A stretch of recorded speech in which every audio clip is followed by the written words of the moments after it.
My phone lit up at 1:47 in the morning. It was my son. He said one word before I could answer, "Dad."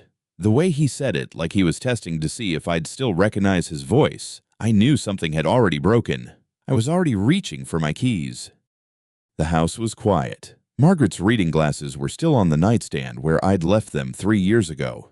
I don't move them. I put on my jacket in the dark, found my shoes by the door, and backed the truck out of the driveway without turning on the porch light. The neighborhood was the kind of quiet that only happens at that hour. No wind, no traffic, just the sound of my tires on wet asphalt. David's apartment was 22 minutes away on a dry evening. That night, I made it in 19.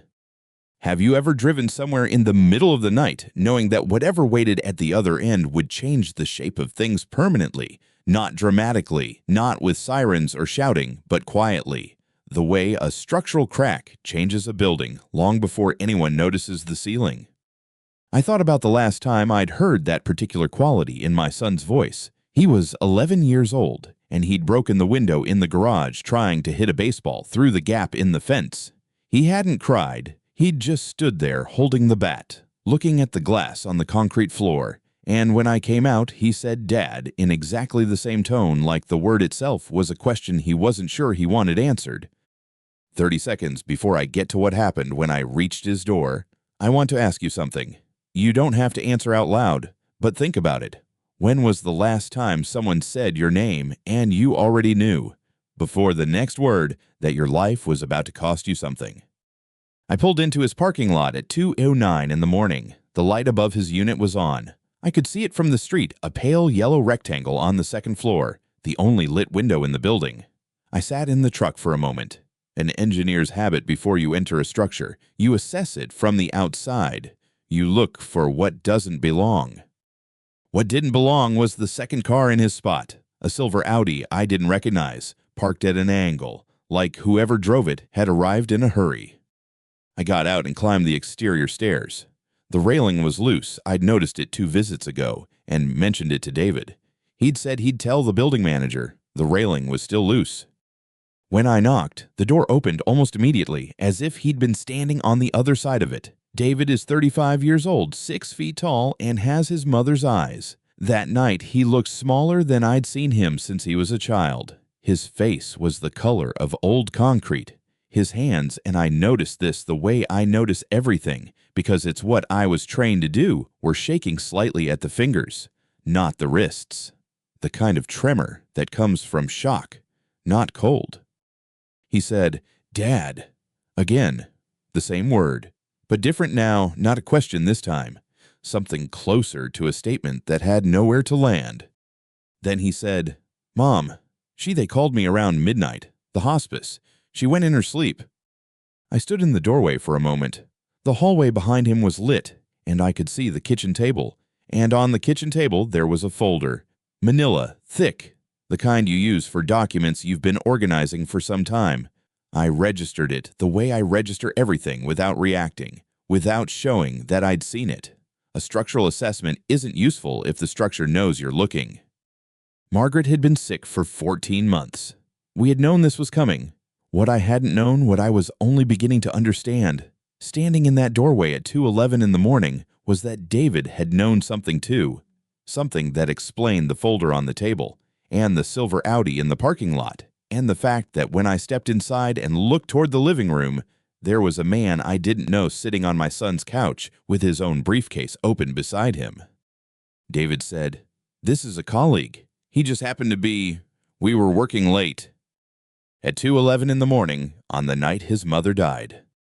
I looked at the man on the couch. He looked back at me.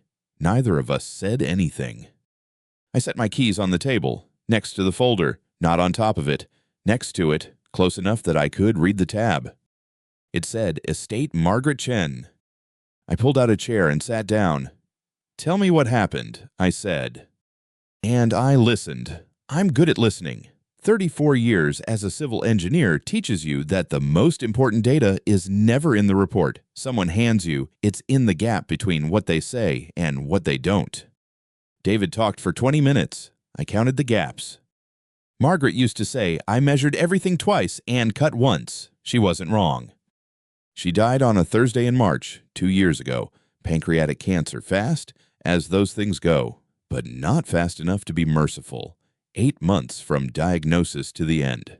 8 months is enough time to say everything you need to say, and also enough time to watch someone you've loved for 37 years become a different version of themselves, smaller, quieter, more careful with words.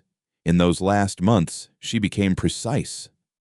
The house on Ridgeline Drive, the one I started framing in the spring of 1989, the foundation poured concrete 8 inches deep. The framing, Douglas fir that they don't mill the same way anymore, was the subject of one of her more precise conversations. We were sitting in the living room, the good light coming in through the windows I'd set at exactly the right angle to catch the afternoon sun.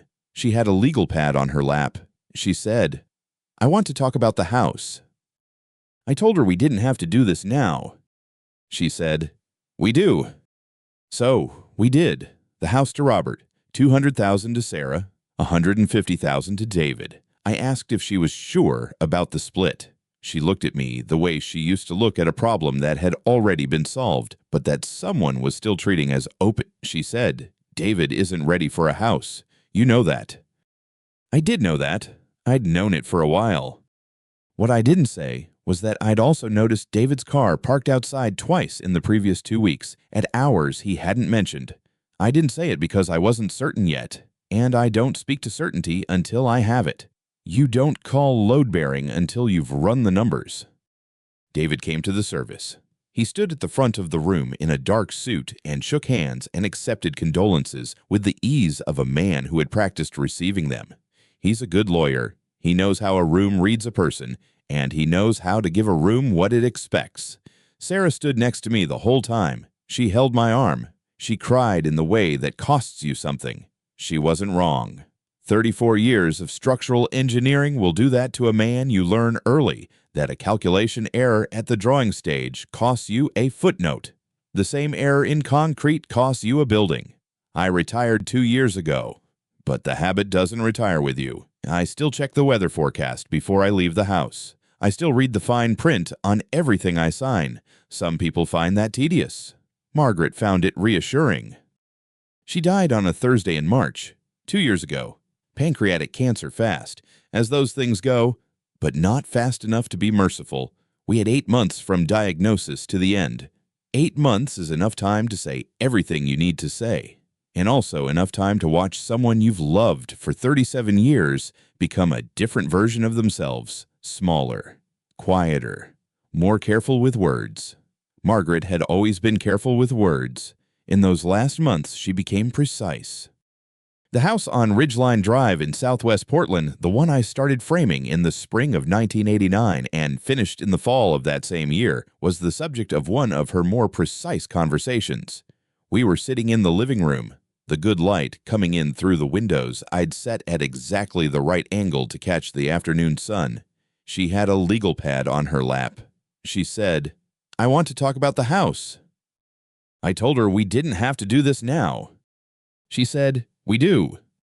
So we did. She went through it methodically, the house to Robert, the $200,000 account to Sarah, the $150,000 to David. I asked her if she was sure about the split. She looked at me the way she used to look at a problem that had already been solved, but that someone was still treating as open. She said, "David isn't ready for a house. You know that." I did know that. I'd known it for a while. What I didn't say was that I'd also noticed David's car parked outside the house twice in the previous 2 weeks, at hours he hadn't mentioned. I didn't say it because I wasn't certain yet, and I don't speak to certainty until I have it. That's the engineering habit again. You don't call load-bearing until you've run the numbers. I built that house with my hands and my calculations and 35 years of knowing how materials behave under stress. The foundation is poured concrete, 8 inches, reinforced. The framing is Douglas fir local, tight-grained, the kind they don't mill the same way anymore. I ran every electrical circuit myself and had it inspected 3 times because I wanted to know it was right, not just approved. Margaret used to joke that our house was the only structure in Portland that could survive both an earthquake and a second mortgage. She wasn't entirely wrong. When she died, I sat in that house for 3 days before I called anyone. I answered the phone when it rang. I made coffee I didn't drink, and I walked through every room once each morning the way I used to walk a job site, checking for anything that had shifted overnight. Nothing had shifted. The house was the same. I was something else.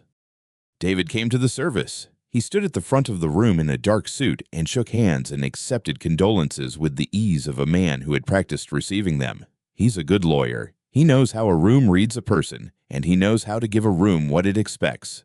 Sarah stood next to me the whole time. She held my arm. She cried in the way that costs you something. 3 weeks before Margaret died, before I knew the 8 months had become 7, and then 6, and then a number that fit in days, I started noticing things. A car I recognized parked on the street outside during a Tuesday afternoon when David had told me he was in court. A call from a real estate office in Northwest Portland that went to my voicemail, asking to confirm an appointment for a property assessment at my address. I hadn't made that appointment. I called the number back and was told the request had come from a David Chen. I wrote the date in the small notebook I keep in the left drawer of my desk. I've kept notebooks like that for 30 years. Field notes, mostly, but the habit extends. I wrote Tuesday, real estate call, D.C., did not mention. The following week, I saw him in the backyard, standing at the corner of the lot near the property line, with his phone out. He was taking photographs, not of the garden, not of the view. He was shooting the fence line, the garage, the exterior of the back wall. I watched him from the kitchen window for 4 minutes. He didn't look up. That evening, I called Patricia Morrison. Patricia had been my attorney since 1988. She'd handled the title work when I bought the lot on Ridgeline. She'd reviewed every contract I'd signed since then, and she knew my financial situation with the precision of someone who had helped build it. She picked up on the second ring. I told her what I'd seen. I read her the date from my notebook. I told her about the voicemail. She was quiet for a moment. Then she said, "How long has Margaret got?" I told her. She said, "All right, then we have some work to do." That was the first call. There were 11 more over the following weeks, each one building on the last, each one adding a layer to something I wasn't yet ready to name, but had already begun to construct. An engineer doesn't start pouring concrete before the forms are set, but he starts cutting the lumber the moment he knows the dimensions. I knew the dimensions. The house on Ridgeline Drive was built to last. Every beam, every joint, every load path calculated to hold. I had spent 35 years making sure of it. I wasn't going to watch someone dismantle it now, not with bad paperwork, not with a forged signature, and not with the kind of confidence that only comes from assuming the other person isn't paying attention. I was paying attention. I had been for weeks, and I had Patricia Morrison on the phone. 3 weeks before the night my phone lit up at 1:52 in the morning, my son called me on a Tuesday afternoon. I remember the day because I had just come in from the garage, where I'd been checking the moisture readings on the south wall, a habit from 40 years of structural work that I've never entirely abandoned. The phone was on the kitchen counter. I dried my hands on a shop rag and answered on the third ring. "Bo." David's voice had the particular quality it gets when he's prepared what he's about to say. I'd noticed it in depositions once, years ago, when I'd watched him cross-examine a contractor in a property dispute I'd been consulted on. He breathes differently, slower, like a man who has already decided how the conversation ends. "I've been thinking about something, and I need to talk to you about it. About Mom's will." I sat down at the kitchen table. The afternoon light was coming through the window over the sink, the same window Margaret had replaced in 2006 because she wanted more light in the winter months. I looked at the glass and said nothing. David continued, "I'm a lawyer, Bo. I see these documents every week. There are things in Mom's will, the way it's structured, that I don't think you fully understand. I think there are provisions that may not have been explained to you properly. Mom may not have been entirely transparent with you about what she intended." The refrigerator made a sound, a low hum, then quiet. "What are you saying, David?" "I'm saying that the house should be looked at differently. I have children now. You know that. I have a family, and we need stability. A place that's actually ours. The way the will reads right now, everything goes through you. And then it's entirely at your discretion. That's a lot of weight on one person. I just think it would be fair if the house were considered a shared asset from the beginning, divided equally between the three of us. Have you ever had someone explain your own house to you as though you were a guest in it? I want you to sit with that for a moment before I continue. I looked at the table. Margaret and I had bought it at an estate sale in 1994. Oak. She'd refinished it herself over a long weekend in September using a hand sander and 2 coats of tung oil, and she'd been proud of it in the quiet way she was proud of things she'd done with her own effort. I put my palm flat on the surface. "You want to challenge her will?" I said. It wasn't a question. There was a pause. Not long. David is too practiced for long pauses, but enough to tell me that he hadn't expected the directness. "I want to talk to another lawyer, an independent one, just to get a second opinion on the language, to make sure everyone's interests are protected." "I need to talk to another lawyer." He said it the way someone says they want a second opinion on a medical diagnosis, reasonable, cautious, responsible. And if I hadn't known David since the morning he was born, if I hadn't watched him argue his way through 35 years of every negotiation from curfews to car loans, I might have heard it that way too. But I had, and I didn't. "All right," I said. Another pause. Shorter. "That's it, just all right." "You're telling me what you're going to do." "David, you're not asking me. There's a difference." I stood up from the table. "I appreciate you calling." I ended the call and set the phone down on the oak surface Margaret had sanded herself. Then I stood in the kitchen for approximately 40 seconds, I know, because I was counting the seconds between the refrigerator's cycles, a habit from calculating load timing on structural forms, and then I picked the phone back up and called Patricia Morrison. She answered on the second ring. Patricia answers quickly. It's one of the things I've always respected about her. "He called," I said. "David?" "He wants to challenge Margaret's will. He's going to find an independent attorney. He's already decided he was just informing me." Patricia was quiet for a moment. I heard her set something down on her desk, the particular sound of a legal pad being moved. "Did he give you a timeline?" "No, but he has children. He said he needs stability." He made it sound measured. "They always do at first." Another pause. And then, "Robert, did you make those copies I asked about the originals from the notary?" 5 years ago, I said, the week after Margaret signed. "And the amendment?" "Filed the day after I called you last month." Patricia said, "Good. Then we're not reacting to anything. We're already ahead of it." I could hear her pulling something from a drawer, the particular sound of a file folder being opened. "When he files, and he will file, we'll be ready. The question is how much rope you want to give him first." A civil engineer doesn't answer that question quickly. You calculate the span, the load, the margin of safety, and then you decide how much material to commit. I looked out the window at the south wall of the garage, where the moisture reading had come back exactly as I'd expected within tolerance. No structural concern, no action required.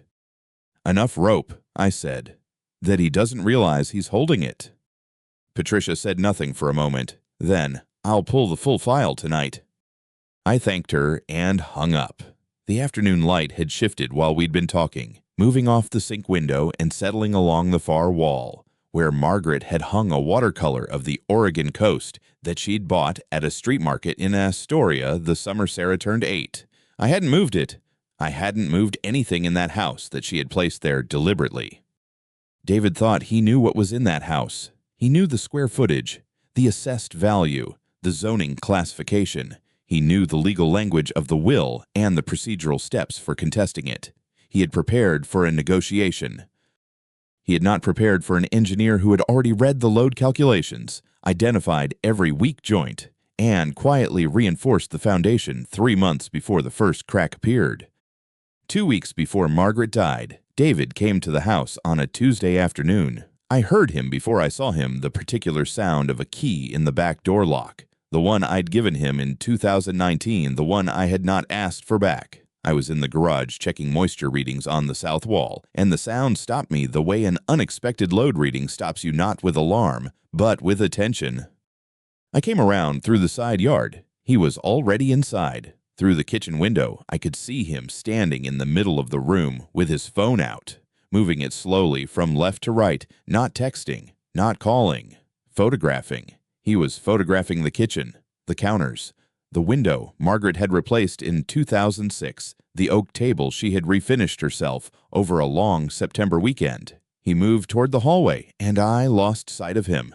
I stood at the side of the house for approximately 90 seconds. When I came in through the back door, he was in the living room, and his phone was in his pocket. I did not say I had seen him. He sat down across from me and said he wanted to help Margaret sort out her legal affairs. That was the phrase he used. Sort out. As if 31 years of a marriage and everything built inside it were a filing cabinet that had gotten disorganized. I told him Margaret's affairs were sorted. He said he'd like to see the will anyway, just to understand the situation. While I went to the study to retrieve the document, I heard him go back toward the kitchen. When I returned, he was standing near the doorway to the back hall, and there was a man I didn't recognize standing on the back porch, older, heavy-set, with a clipboard and the particular patience of someone who has been told to wait. David saw me see him. He said, without hesitation, "Drainage contractor. I called someone to look at the north side. I know you've been putting it off." The man on the porch looked up. He said, "Should only take 20 minutes to assess. Then we can talk about the timeline for after." I looked at him. "After what?" He glanced at David. David said smoothly, "After the drainage work gets scheduled. Whenever works for you. Bo."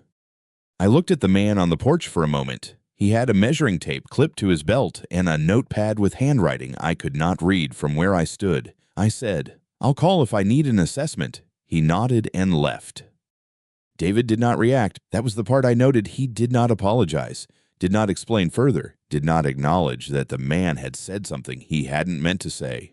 A good lawyer knows when to let a moment pass. I let it pass too. But I wrote it down that evening, the photographer's phone, the contractor on the porch, the word after in the green field notebook I keep in the left drawer of my desk. He read the will slowly. I remember it was a Tuesday because I had a contractor's estimate sitting on the kitchen table, someone I'd hired to repair the drainage along the north side of the property, a project I'd been putting off for 2 years. David came in through the back door, which meant he still had the spare key I'd given him in 2019 when Margaret's first hospitalization made it necessary for someone else to be able to get in quickly. I had not asked for it back. He sat down across from me and said he wanted to help Margaret sort out her legal affairs. That was the phrase he used. Sort out, as if 31 years of a marriage and everything built inside it were a filing cabinet that had gotten disorganized. I told him Margaret's affairs were sorted. He said he'd like to see the will anyway, just to understand the situation. I watched him for a moment. Then I got up, went to the study, and brought back the document. He read it slowly. A lawyer reads differently than other people, not for meaning, but for openings. I watched his eyes move across the pages, and I could see the exact moment he found what he was looking for, because his jaw shifted very slightly to the left, the way it used to when he was 12 years old and losing at chess and calculating whether the game was still salvageable. He set the document down and said, "Dad, I think this will isn't fair. Mom may have been influenced by someone when she signed it." I let that sit in the room for a few seconds. "Do you have evidence of that?" I said. He didn't answer right away. The contractor's estimate was still on the table between us. Face down. Outside, a car passed on Harborview Road. David looked at the will, then back at me. "Not yet," he said. "Then don't say things like that," I told him. I picked up the estimate and turned it over. The conversation was finished. He left 20 minutes later. I went to the study, sat at my desk, and wrote down the date, the time, and every word he had said. I do that with structural assessments. I document what I observe before I begin analysis, because memory is not a reliable instrument, and I learned that lesson on a bridge project in 1994 that nearly cost a county government $4 million. I applied the same discipline here. The notebook I used was a green field notebook, the kind I'd carried on job sites for 30 years. I had started a new one the week Margaret came home from her second round of treatment and told me quietly that she wanted to talk to Patricia Morrison about updating the will. 1 week after David's visit, I found out he had called Michael Torres. Torres was the notary who had witnessed Margaret's signature on the will, a man I had known professionally for 11 years. Careful, methodical, the kind of person who kept his own records and did not make exceptions. David called him and said he wanted to understand the process by which the will had been witnessed. He said he thought there might be a problem with it. Torres told him he could not discuss the matter with him. He said he could only speak to the principal, meaning me. David hung up. Torres called me that same afternoon. He said, "Robert, your son called me this morning." He described the conversation in precise detail, which is the kind of man Torres is. He said David had used the phrase undue influence twice during the call. I thanked him, told him I'd be in touch, and wrote that down too. Undue influence. 2 times.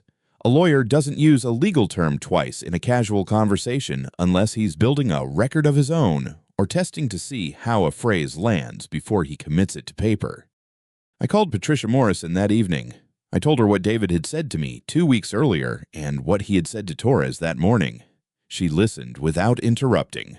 When I finished, she said, "He's positioning. He's not ready to file yet, but he's laying the groundwork." I asked her what we should do. She said, "Nothing yet. Let him move. The further he goes before we respond, the more he reveals." That was the advice of a good lawyer. It was also, I realized, the same principle I had applied to failing infrastructure for 40 years. You don't reinforce a structure the moment you see the first sign of stress. You monitor it. You document it. You let the load patterns reveal themselves fully, because a premature intervention can mask the true failure point and leave you with something that looks repaired but will collapse under the next significant load. The day Margaret died, David called me at 2 a.m. I was awake. I had been sitting in the chair beside her bed in the hospice room on the 3rd floor of Providence, Portland, and I had stepped into the hallway to get water when the phone rang. The call was 3 minutes and 40 seconds long. I know because I checked afterward. He said, "Dad, I'll take care of everything. I'm going to find an attorney to challenge the will. You don't need to worry about any of this." I stood in that hallway, the linoleum floor, the fluorescent light that buzzed slightly on the left side, the smell of antiseptic and something floral from the nurse's station, and I said, "David, your mother just died." There was a pause. He said, "I know. That's why we need to move quickly." I said I would call him tomorrow. Then I went back into the room and sat with Margaret until morning. I wrote down what he said when I got home 2 days later. I wrote down the exact time of the call and the duration. I wrote down the phrase, "move quickly," and underlined it once. An engineer underlines something once when it is significant. He underlines it twice when it is load-bearing. I used 1 line.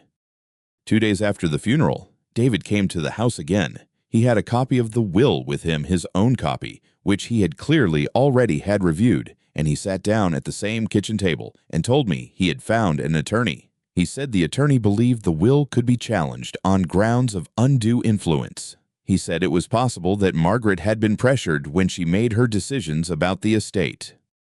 He looked at me across the table. He said, "I'm a lawyer. Dad, I know how these things work." The coffee in my cup had been sitting since 6 that morning. It was cold. I picked it up anyway and set it back down without drinking it. Then I looked at my son, 35 years old, wearing a jacket he'd bought for court appearances, sitting in the kitchen where his mother had made him breakfast for 18 years before he left for college, and I said, "What exactly are you saying?" He said, "I just want things to be fair." Fair? I thought about the word. I thought about the summer of 1989 when Margaret and I poured the foundation of this house ourselves on weekends because we couldn't afford a full crew. I thought about what fair means to a man who has measured and leveled and built things that were meant to last. I thought about what it means when someone uses the word without knowing what it costs. I did not say any of that.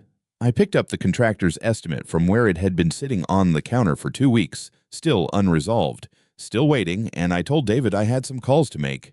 He left. That evening, I called Patricia Morrison again.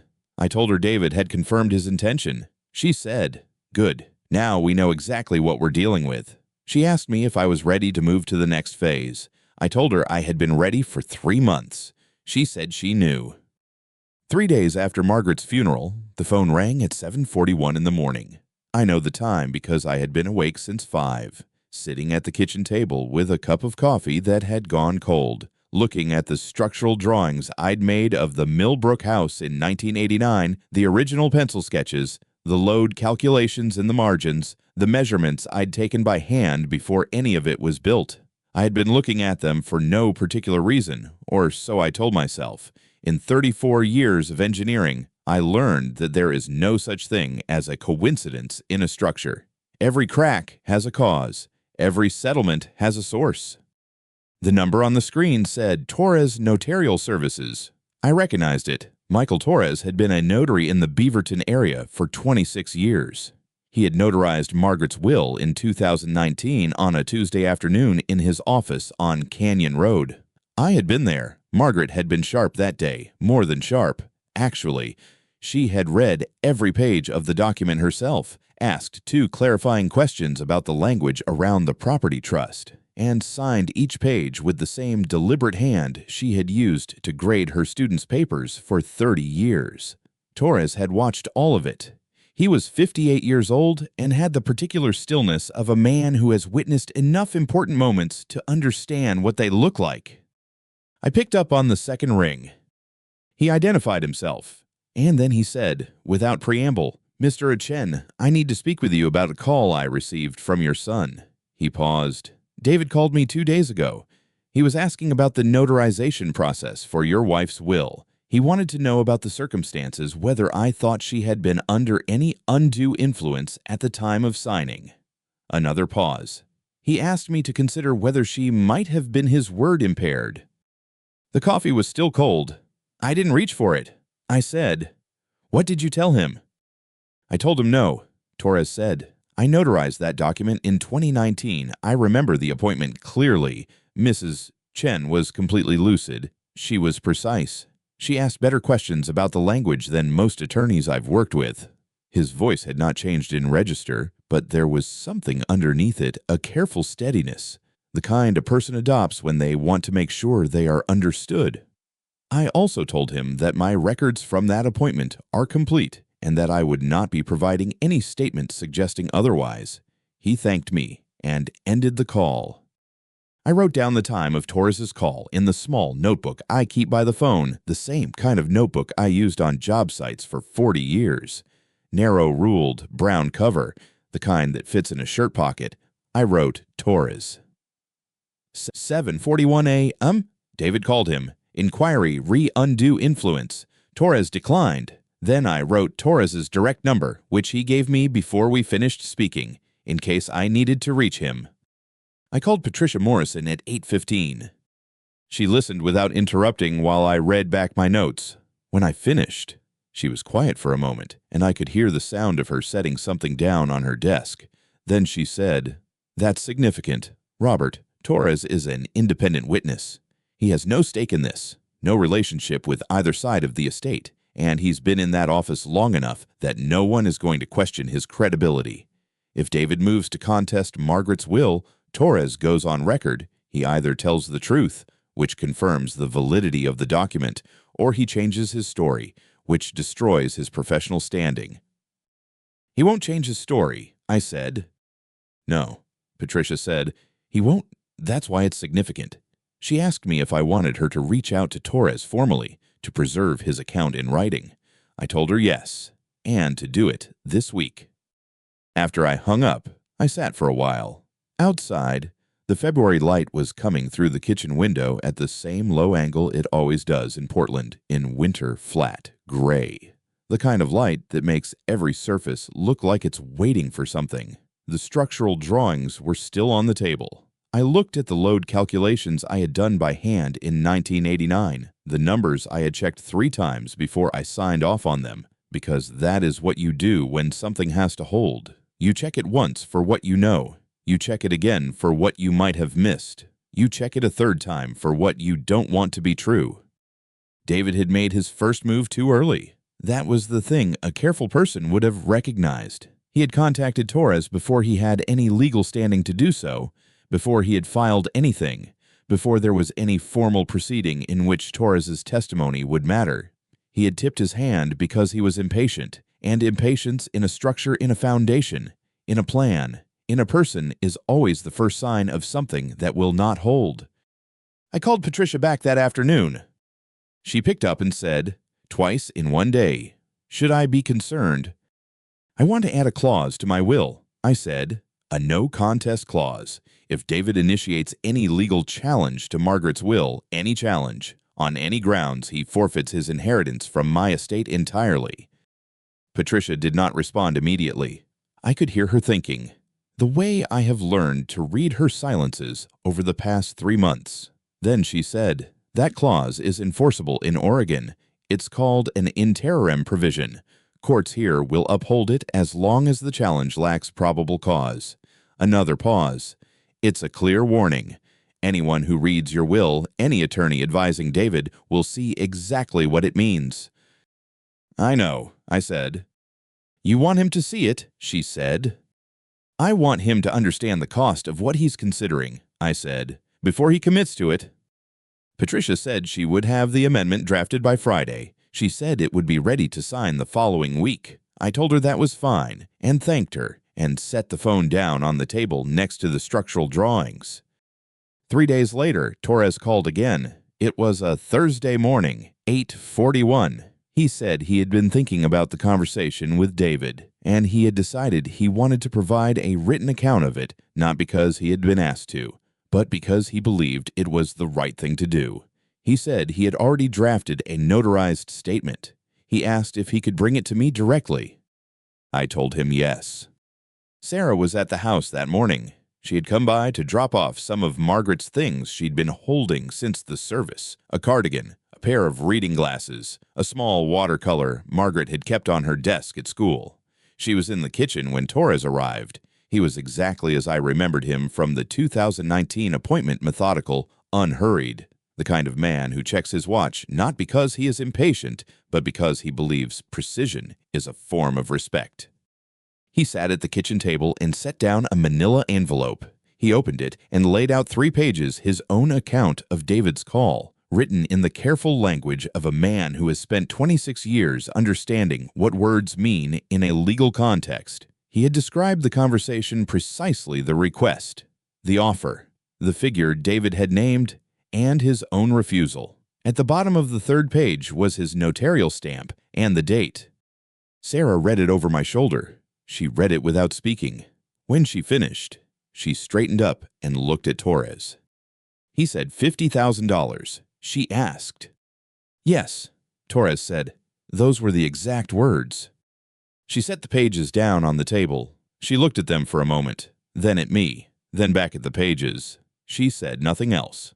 But I watched her face do what faces do when something they have been trying not to understand finally becomes undeniable: a small, slow rearrangement, like a structure settling.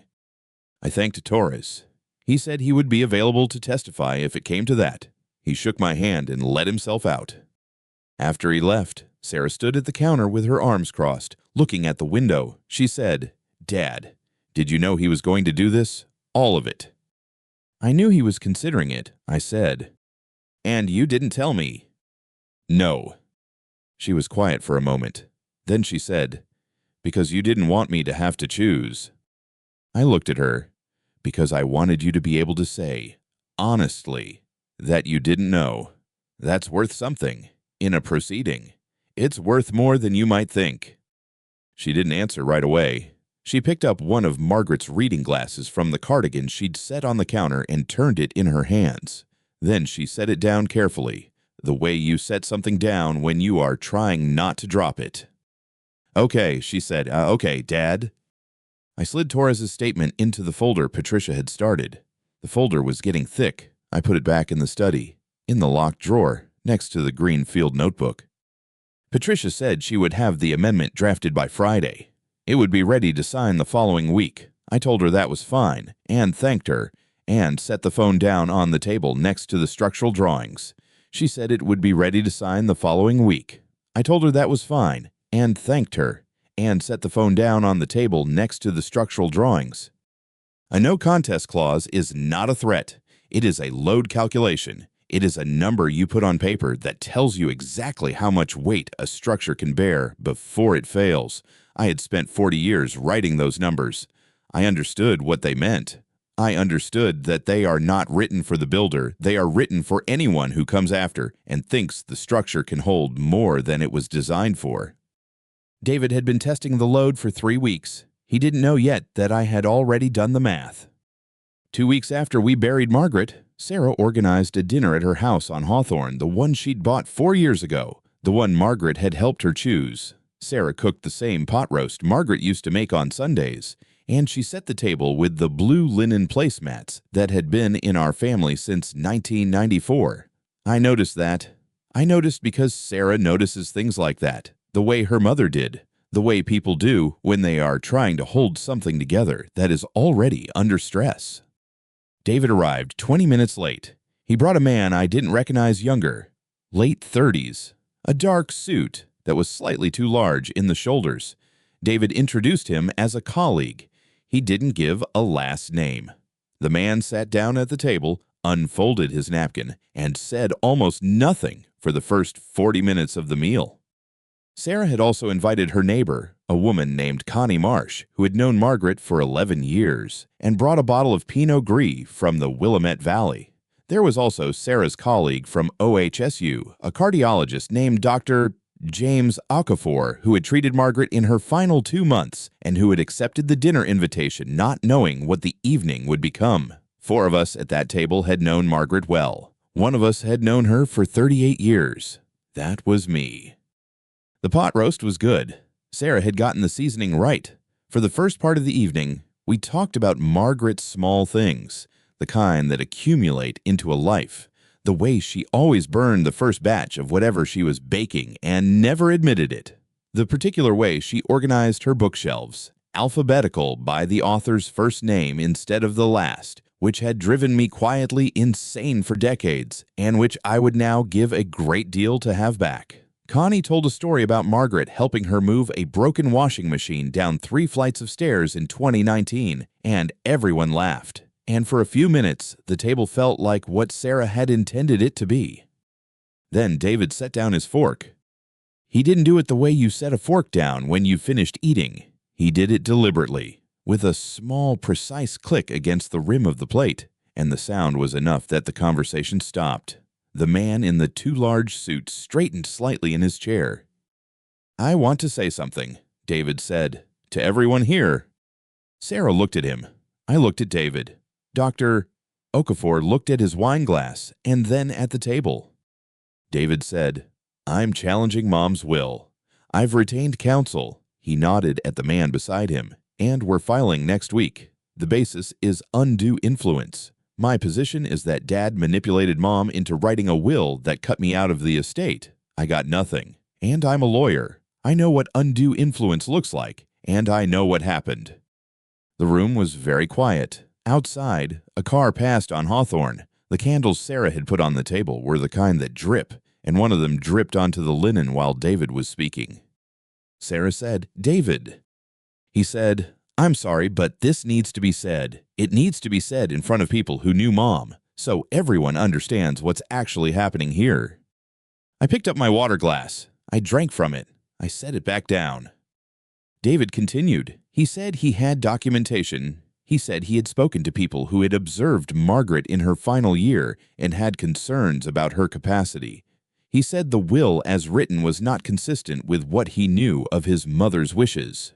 He used the word manufactured once, and he used it in a sentence that contained my name. Have you ever been accused of something in a room full of people who love you by someone you raised not quietly, in private, where it might be addressed but publicly, with a stranger present to take notes? Sarah said, "That's not fair to Dad. Dad loved Mom. He was with her every day for the last 8 months. David said, "That's exactly what I'm talking about. Every day. Isolated. That's a pattern." Dr. Okafor put his napkin on the table. He didn't say anything, But he looked at David with the particular expression of a physician who has just heard a clinical term used incorrectly by someone who should know better. I stood up. I carried my plate to the kitchen. I stood at the counter for a moment, looking at the window above the sink. Margaret had picked out that window trim. She'd wanted it painted the color called antique linen, and we'd spent 40 minutes in the paint store debating it, and she had been right, as she usually was about those things. I walked back to the table. I said, "David, do you want to speak privately?" He said, "No, I want to say this in front of everyone. I want people to know the truth." I sat back down. I looked at him for a moment, not with anger, because anger is not useful, and I had known since I was 26 years old that the moment you let a structure's load make you panic is the moment you make the calculation error that brings everything down. I looked at him the way you look at a set of numbers that don't add up yet, knowing that they will, knowing that the error is there somewhere and that patience will find it. I said, "All right." That was all I said. David seemed to expect more. The man in the suit seemed to expect more. Sarah was watching me with an expression. I recognized it was the expression Margaret used to have when she was trying to determine whether I was genuinely calm or whether I was somewhere else entirely, doing math that no one else could see. Connie Marsh, who had known Margaret for 11 years and had brought the Pinot Gris and had sat through the last 12 minutes without moving, leaned very slightly toward Sarah and said, in a voice that was not quite a whisper, "Is he all right?" Sarah said, "He's fine." She was right. I was fine. I had done the load calculation 3 weeks ago. I had signed the amended documents the previous Tuesday. Patricia had filed the paperwork on Thursday morning. And the clerk at the Multnomah County Courthouse, a young man named Theo Baxter, who had been in that office for 6 years, had time-stamped the filing at 9:47 a.m. David was telling a room full of people that the structure couldn't hold. He had no idea that I had already calculated exactly how much weight it was designed for. He had no idea that the number was already on file. He had no idea that the filing existed, or what it contained, or what it meant for anyone who came after and thought the structure could bear more than it was built to hold. I picked up my fork. The pot roast was still warm. Sarah had gotten the seasoning exactly right. The morning after the dinner, I drove to Patricia Morrison's office on S.W. Morrison Street. It was early enough that the parking garage was still half empty, and the elevator smelled like cleaning solution and old carpet. Patricia was already at her desk when I arrived. She had been at that office for 23 years, and in 23 years, I had never once seen her desk without a yellow legal pad on the left side and a cup of coffee on the right. Both were there this morning. The legal pad had writing on it. She didn't say good morning. She said, "I finished the revisions last night." She turned the document toward me and set a pen on top of it. I sat down. The chair across from her desk was the same chair I had sat in when Margaret and I first came to see her in 1991, when we were writing our original wills after we bought the house on Ashford Lane. The leather was different now, replaced sometime in the early 2000s. I suspected, but the frame was the same. I recognized the proportions. The document was 11 pages. I read every word. The language in the 4th paragraph of Section 3 was precise in the way that good engineering specifications are precise not because the writer wanted to impress anyone, but because imprecision has consequences. The clause read, "If my son David Chen contests the validity of the last will and testament of Margaret Chen, or asserts in any legal proceeding that said will was improperly executed, fraudulently obtained, or otherwise invalid, then David Chen shall receive nothing from my estate. All assets held in my name at the time of my death shall be distributed in equal shares to my daughter, Sarah Chen, and to the charitable organizations listed in Appendix B." I read it twice. Then I read the appendix. The charitable organizations were ones Margaret had cared about: the Oregon Food Bank, the Children's Cancer Research Fund, the Portland Public Library System. She had volunteered at the food bank for 11 years. I had driven her there every Saturday morning for the last 4 of those years, after her knees made the bus difficult. Patricia watched me read. She was the kind of lawyer who understood that silence during a document review was not hesitation. It was due diligence. When I finished, she asked, "Are you certain?" I set the document down on the edge of her desk. "I'm certain," I said. "David knows that I know what he's done. If he still wants to go forward, then he's made his decision, and a decision has consequences." Patricia picked up her coffee. "The clause will hold," she said. "Oregon courts have upheld no contest provisions consistently when the challenger doesn't have probable cause. If David files without legitimate grounds and based on what Torres told us, he doesn't have any, the clause activates." "I know," I said. She set the cup down. "You've thought about this the way you think about everything else." "I measured it," I said. "Then I measured it again." She almost smiled. She uncapped a second pen and initialed the witness line. Then she picked up her phone and called down to the front desk for the notary on duty. His name was Gerald Park. He had been with the firm for 4 years. Patricia had mentioned once, and he came up with his stamp and his log and his careful, practiced neutrality. He checked my identification against the signature page. He watched me sign. He pressed his stamp into the paper and recorded the time, 9:14 a.m. I signed my name the same way I had signed every document for 40 years, deliberately, without flourish. Patricia collected the pages, aligned them against the desk, and slid them into a folder. "Now we wait," she said. "If David files, the court will see this. They'll see that you anticipated the challenge. They'll see that you weren't hiding from the truth, you were prepared for it." "That's the idea," I said. She walked me to the elevator. Before the doors closed, she said, "He's going to file. Robert, you know that." "Yes," I said, "I know." The doors closed. The elevator descended. In the lobby, the cleaning crew was finishing the floors, and the wet tile reflected the overhead lights in long, unbroken lines. I walked through the lobby and out to the parking garage and sat in my truck for a moment before starting the engine. 35 years ago, I had poured the foundation on Ashford Lane myself. I had checked the grade, set the forms, and waited for the concrete to cure before I let anyone walk on it. You cannot rush curing. The chemistry requires time, and no amount of wanting it to be done faster changes what the chemistry requires. I started the engine and pulled out into the street. The folder with the signed document was in Patricia's office. Gerald Park's stamp was on the signature page. The time was recorded. Everything that needed to be in place was in place. All that remained was to let David do what David was going to do. 2 months later, he did it.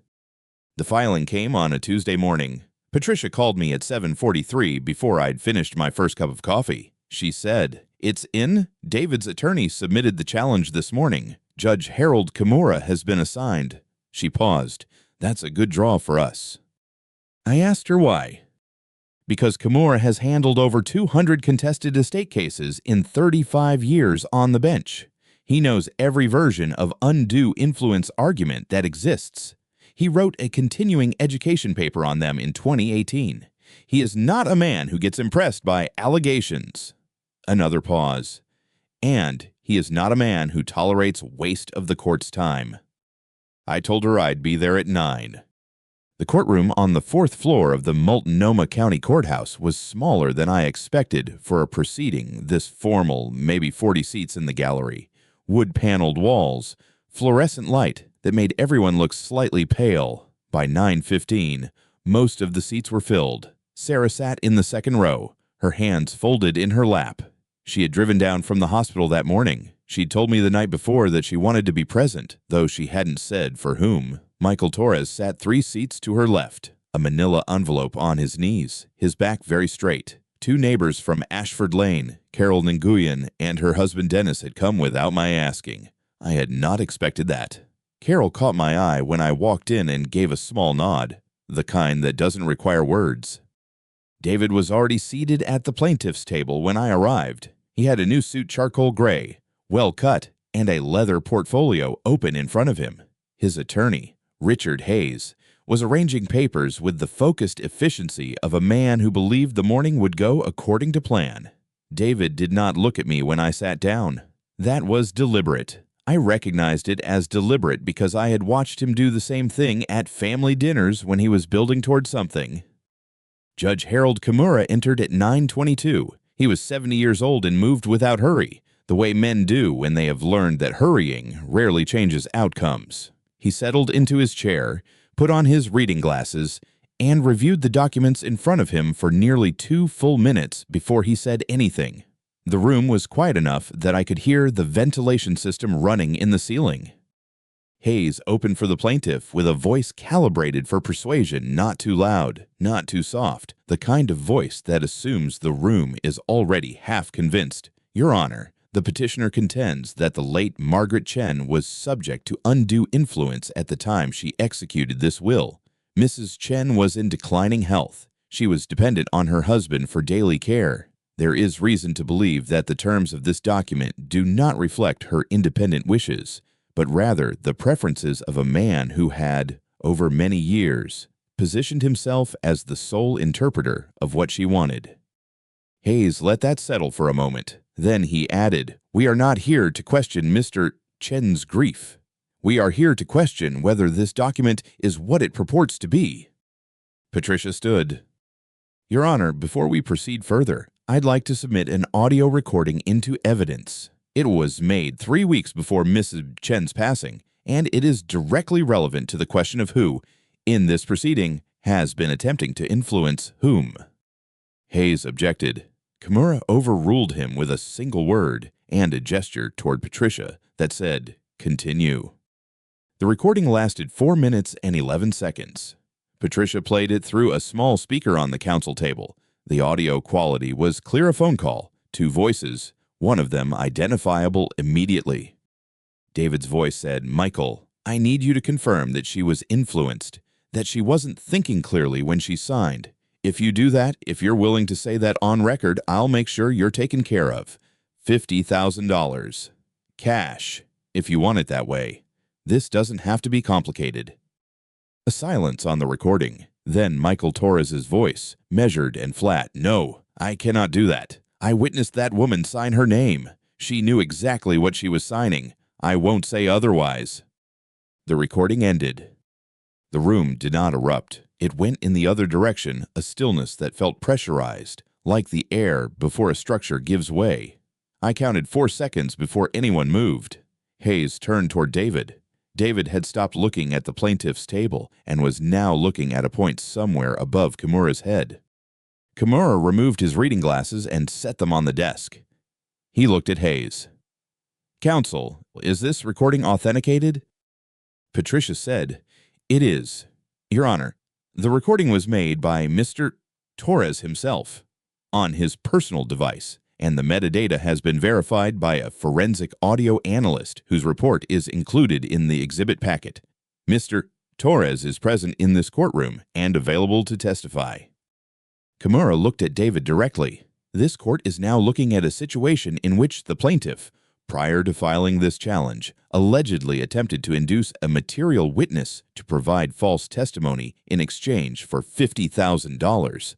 He said it without inflection, the way an engineer reads a load calculation, not dramatizing the number, just stating what it means. "Mr.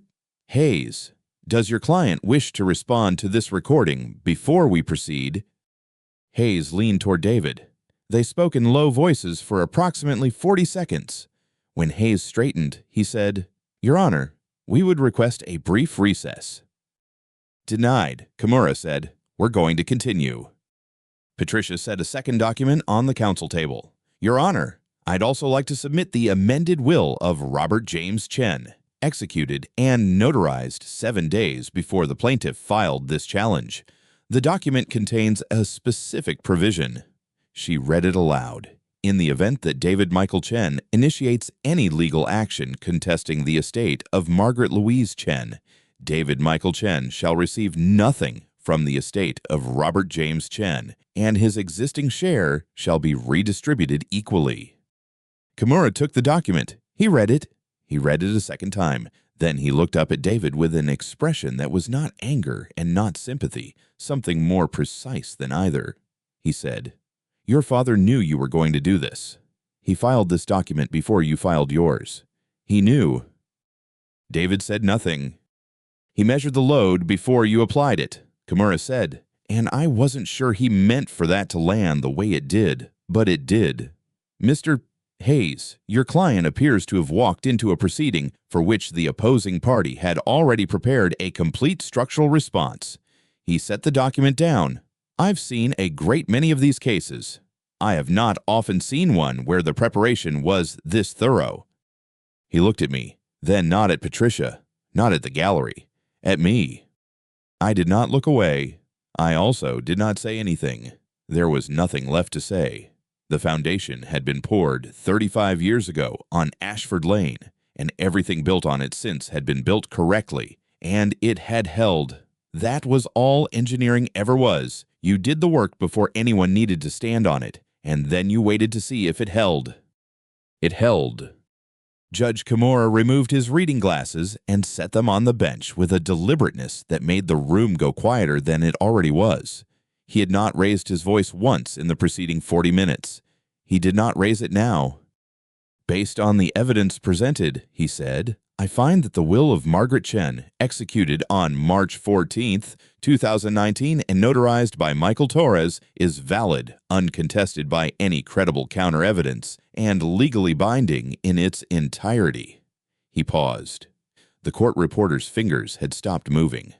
Furthermore, it is the finding of this court that David Chen did knowingly and willfully attempt to induce a material witness to alter his testimony in a proceeding before this court. That is a criminal offense. He looked directly at David. I will refer this matter to the district attorney's office for investigation. David stood up. His chair scraped the floor. Your Honor, Sit down. Mr. Chen. Kimura's voice did not change in volume or temperature. It did not need to. You are still a licensed attorney in this state, which means you understand precisely what I just said.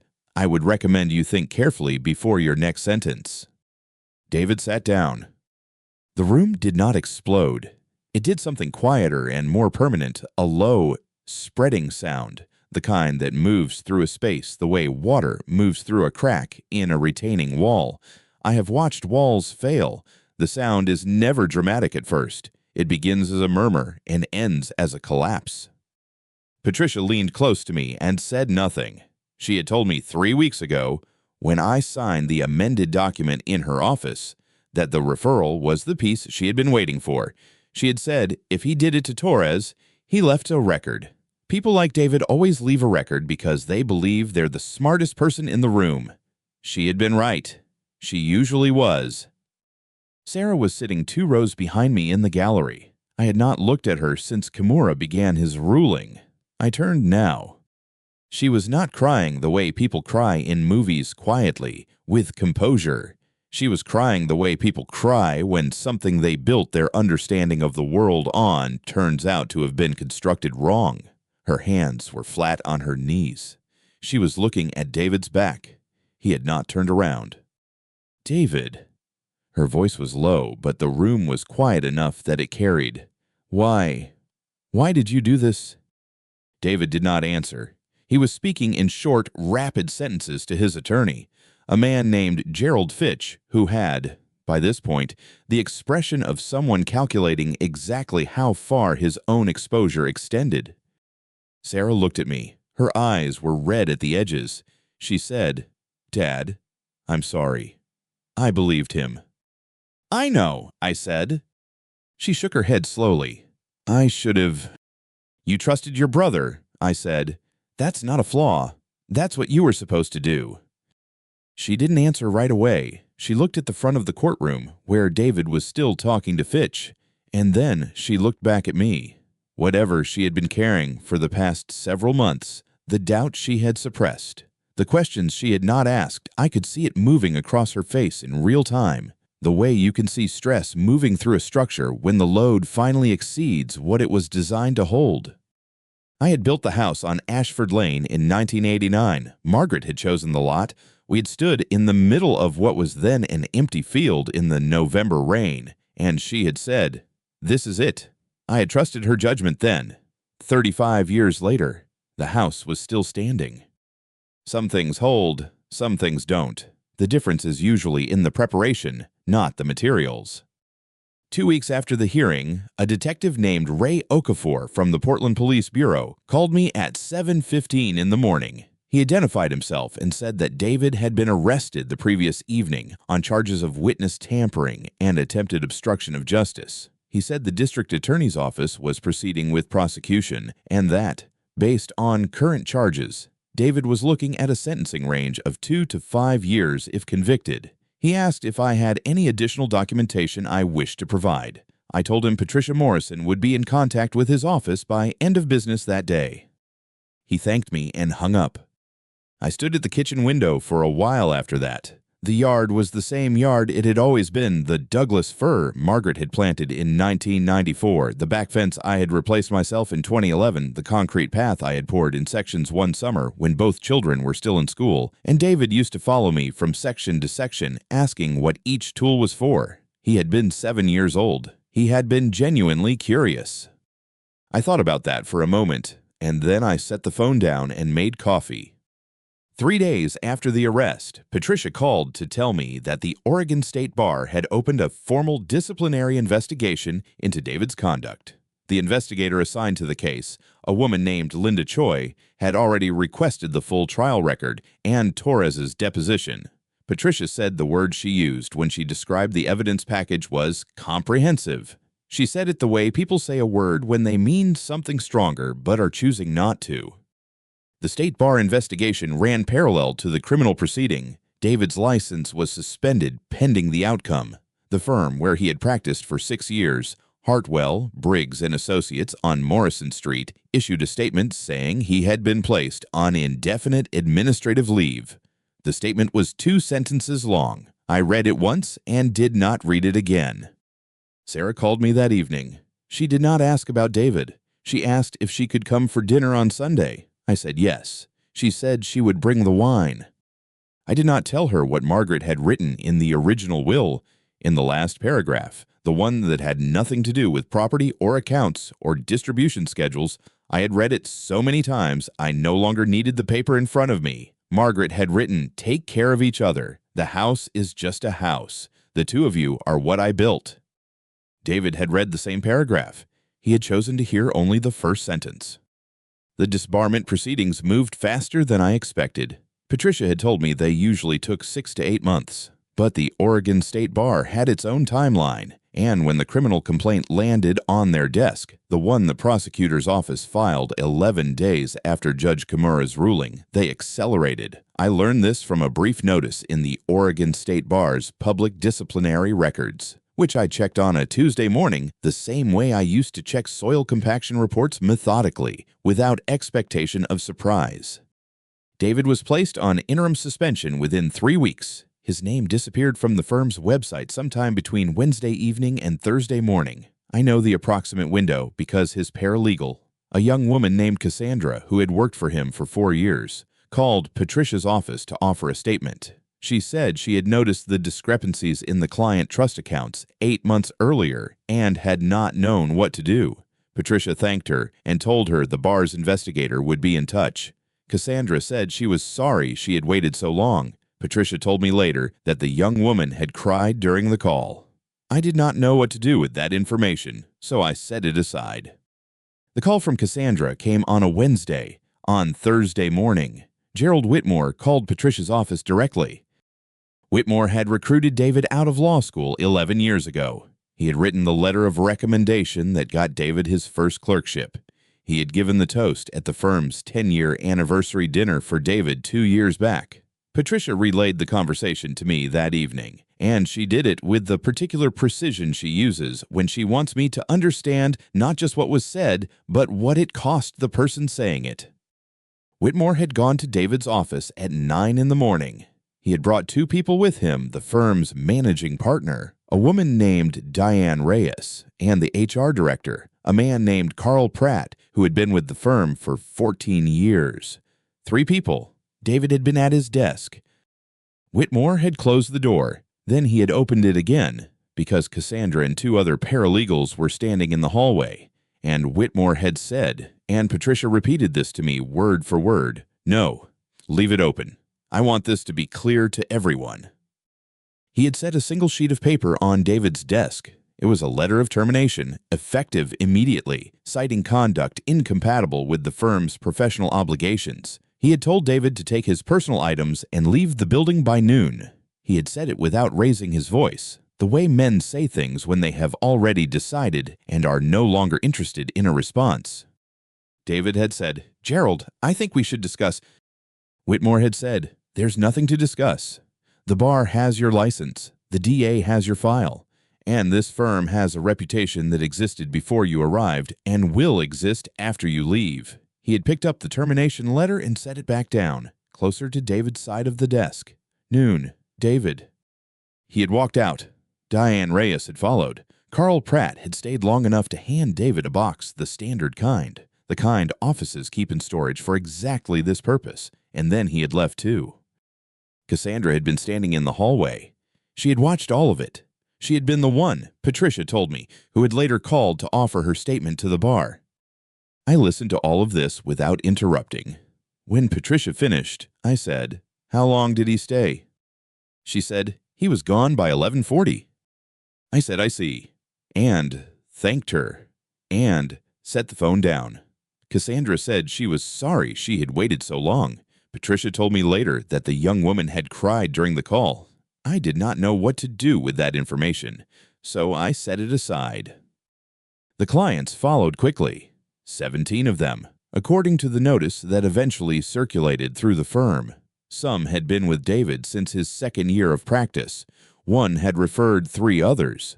They did not leave because they were told to leave. They left because word travels in the way that word always travels in professional circles quietly, through a single lunch conversation that becomes 10, then 30, then a decision made before anyone admits it was made. A senior partner at the firm, a man named Gerald Whitmore, who had recruited David out of law school, gave a statement to the bar that I read later in the public record. He said he had seen signs he had not acted on. He said it in the careful language of a man who had been advised by his own counsel. I recognized the construction. I had used similar constructions myself in contract disputes, when the truth was available, but the timing required precision. Jennifer filed the divorce petition on a Thursday. I did not hear about it from David. I heard about it from Sarah, who had heard from Jennifer directly. Jennifer had called her, which surprised me. They had not been close.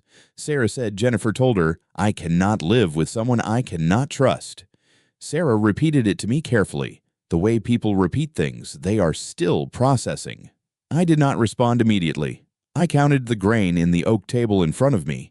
There were 7 distinct lines running parallel across the surface. Margaret had picked that table. She had driven 40 minutes to a salvage yard in Hillsborough and paid cash for it and driven it home in the back of our truck. And she had been proud of it in the quiet way. She was proud of things she found rather than bought. David hired a criminal defense attorney named Raymond Holt, who had a reputation in Portland for negotiating federal plea agreements. I did not know this from David. I knew it because Patricia knew it. And Patricia told me because she believed I had a right to understand the shape of what was coming. Holt apparently told David, and this reached me through the prosecutor's office, through Patricia, through the formal language of a pre-trial communication, that the evidence of the notarial fraud and the trust account irregularities was, in Holt's words, unambiguous. Holt's recommendation was a plea. The offer on the table was 18 months. With eligibility for early release at 12. David had not yet responded when Patricia gave me this information. I sat with that for a long time. 18 months is a specific number. It has weight. I have spent 18 months on projects before the Burnside Overpass repair took 19. The Morrison Bridge deck replacement took 22. 18 months is long enough to change a structure fundamentally. Whether it changes a person is a different calculation, and not one I am qualified to make. That evening, I sat in the living room for a while after dinner. The photograph of Margaret is on the shelf above the fireplace, the one from 1991, the summer we finished the back porch. She is laughing at something outside the frame. I do not remember what it was. I have tried to remember, and I cannot. She is looking at something that made her laugh, and I was standing close enough to take the picture. And whatever she was laughing at is gone now, and the laugh is still there. I had won. That is the accurate word for it. The will stood. The house stood. The fraud had been documented, witnessed, ruled upon, and referred. Every piece I had placed was where I had placed it. The load-bearing elements had held. I did not feel what I expected to feel. There is a particular kind of quiet that comes after a structure is complete, not celebration, not relief exactly, but a reckoning with what the work cost. I had spent 8 months measuring and documenting and waiting.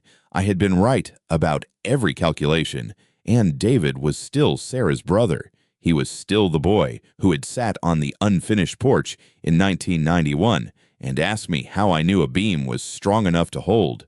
I had told him you test it before you need it. You don't wait for the weight. He had not remembered that lesson. I picked up the phone and called Sarah. She answered on the second ring.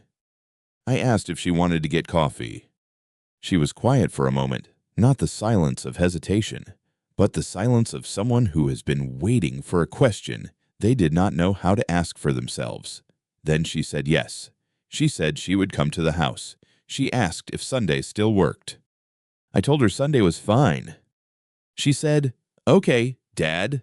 And the way she said it, just those 2 words, in that order, was something I recognized from when she was very young, before she had learned to be careful with me, the way adult children learn to be careful with their parents. She said it the old way, the way that did not require anything from either of us except to show up. I told her I would have coffee ready. 1 month later, the kitchen still smelled the way it always had on Sunday mornings, old oak, and something close to cedar. The particular warmth that comes from 35 years of the same walls absorbing the same seasons. Sarah sat across from me at the table Margaret and I had bought at an estate sale in 1991, the one with the grain that runs diagonally if you look at it in the right light. She had her hands wrapped around her coffee mug the way she used to hold things as a child with both hands, like she was making sure it stayed. I had been looking at the window, outside. The light was doing what November light does in Portland, settling slowly, without drama, the way things end when they have taken their time. She said, "You've been quiet." I told her I was thinking. She asked what about. Whether I did the right thing, I said. Not the legal thing, not the necessary thing, the right thing. She set her mug down. She waited. Have you ever sat across from someone you love and wondered whether protecting them cost them something they needed to learn on their own? Whether the shelter you built was also, in some small way, a wall? "Dad," she said, "you know you did." I looked at her for a moment. Then I said, "Do you want to know what I learned from all of this?" She said, "What did you learn?" The answer had been sitting in me for weeks, the way a calculation sits before you write it down already complete, waiting for the paper. True love is never a contract, I said. It cannot be manipulated, it cannot be challenged in court, and it cannot be taken from anyone. It can only be abandoned, and David abandoned it. Long before any of this started, I just didn't see it until he put it in writing. Sarah looked at her hands. She didn't argue. She had been doing that, less arguing with things that were simply true. Outside, the last of the light was going. The oak in the backyard, the one I planted the spring, after we finished the foundation. The spring Sarah was born had lost most of its leaves. The branches were clean and angular against the gray sky, the kind of structure that becomes more visible when everything unnecessary has fallen away. I never wanted this property. I said, I want you to understand that. The house, the title, none of it. Your mother and I built this place because we needed somewhere to put our life. It was never supposed to be an asset. It was supposed to be a place where things happened. I paused. What I wanted was for you to know the truth. That's all. A father will do whatever is necessary to protect the people he loves, not because of what they own, not because of what he stands to gain, but because of love. That's the only reason any of this was worth doing. She was quiet for a long time. Then she said, I know, Dad. I believed her. The coffee had gone cold by then. I drank what was left of it anyway. Some things you finish out of habit, and some things you finish because the act of finishing them is its own kind of answer. Have you ever had to prepare for a fight you never wanted, measuring every step, holding every piece of evidence in place, waiting for the right moment, not out of anger, but because someone you loved was standing in the middle of something they couldn't see yet. Have you ever chosen the long silence over the quick word and carried that silence alone because you knew the truth would eventually speak for itself? Because here is what 35 years of building things taught me: the structures that last are not the ones built fastest. They are the ones built with the most patience, the most care, and the clearest understanding of what the ground beneath them can hold. Love is no different. A relationship that requires you to be smaller than you are is not a foundation. It is a fault line. Sarah stayed until the sky was fully dark. When she left, she hugged me at the door, the real kind, not the one people do out of politeness. I stood in the doorway after her car had gone and looked out at the yard, at the oak, at the driveway I had poured myself in the summer of 1990. Then I went inside, washed the 2 mugs, and turned off the kitchen light. If you have ever held something that mattered, a house, a name, a child's trust, and felt it being taken one quiet inch at a time, you already know why some silences are not surrender. They are the sound of a man who has decided to be sure before he speaks. I went inside, washed the 2 mugs, and turned off the kitchen light. Then I walked to the nightstand, picked up Margaret's reading glasses, and set them in the drawer. It was the first time I had moved them in 3 years. I closed the drawer and went to bed.